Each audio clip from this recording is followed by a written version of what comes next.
मित्रांनो, हे बघा, चिमण्यांसाठी मी पाणी ठेवलं आहे माझ्या बगीच्यामध्ये. असं सुंदर केलेलं आहे. थंड पाणी थेंब थेंब पडते आणि चिमण्या येऊन पितात. आणि त्यांना खाण्यासाठी अशा प्रकारे मी ट्रे लावून इथे दाणा ठेवला आहे. त्यांच्यासाठी तांदूळ, गहू, ज्वारी आपण काही ठेवू शकता. अशा प्रकारे चिमण्यांसाठी सेवा आपण करू शकतो. उन्हाळा वाढत आहे, प्रत्येकाची जबाबदारी आहे. आपण मानव या नात्याने हे एक सोपं काम करू शकतो. ज्यांना कोणाला आवडलं त्यांनी लाईक शेअर करा. आणि अशाच प्रकारे आपण हे आपल्या गॅलरीमध्ये चिमण्यांसाठी, पक्ष्यांसाठी पाणी ठेवू शकता. हे बघा किती सुंदर बगीचा आहे माझा.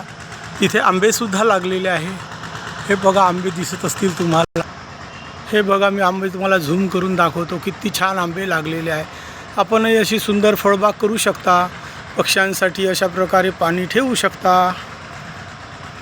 जर आवडल्यास आपणही अशा प्रकारे सुंदर काम, एक छान काम करू शकता.